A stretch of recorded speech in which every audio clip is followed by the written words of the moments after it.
C'est un véritable plaisir pour moi de vous retrouver. Bonsoir et bienvenue dans Fait du jour de ce lundi 19 juin sur Iwachu Web TV.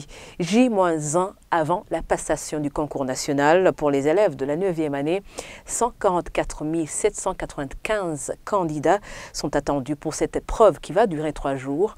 L'équipe d'Iwachu Web TV a fait le tour de quelques écoles pour voir où elles en sont avec les préparatifs. Sur les 2 écoles visitées, les élèves ont pu terminer les programmes des cours et ont eu le temps de s'y préparer.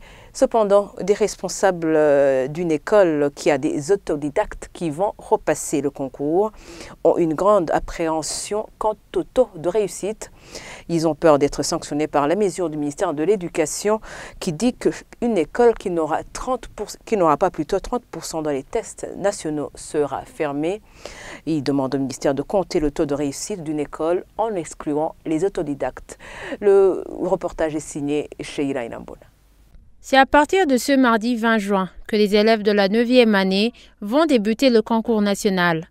Au lycée Ngagara, où nous les avons trouvés en plein examen, le directeur est confiant. Ces élèves ont eu suffisamment de temps pour se préparer à ce concours car ils ont terminé le programme il y a 2 semaines. Son école n'ayant pas d'élèves autodidactes, il espère de meilleurs résultats. Et nous avons donc en effet 252 élèves qui vont faire cet examen.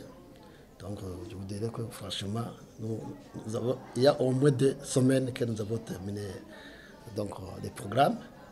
Donc, les élèves sont bien préparés. Je pense qu'il n'y a pas de problème. Même la déléguée de la 9e année de cet établissement est confiante. Ils n'ont pas eu de problème dans les révisions parce que chaque élève a eu un livre pour s'y préparer. Il n'y a pas de problème parce que chaque élève a un livre et les professeurs sont des professionnels. On a confiance en eux et on a confiance en nous-mêmes. Au complexe scolaire de Kanyosha, la situation est différente.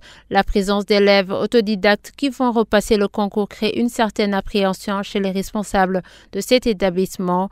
Pour le préfet des études, ces autodidactes risquent de diminuer le taux de réussite de cette école. Les élèves autodidactes, pour nous,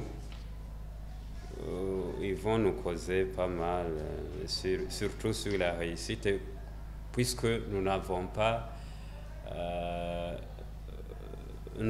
contribué, nous n'avons aucun contribué pour la révision de ce concours. Ils sont restés à la maison alors qu'ils vont travailler au compte de notre école.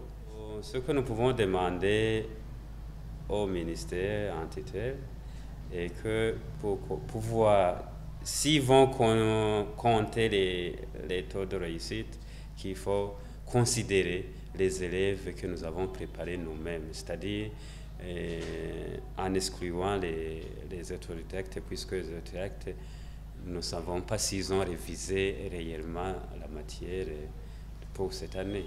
Sur les 144 795 élèves qui vont repasser le concours, 28 802 sont autodidactes. Cet examen national se fera sur les 3 jours et les élèves travailleront sur 4 épreuves, à savoir les sciences humaines, sciences et technologies, entrepreneuriat et langue. Et c'est ici que nous mettons fin à ce Fait du jour. Merci de l'avoir suivi.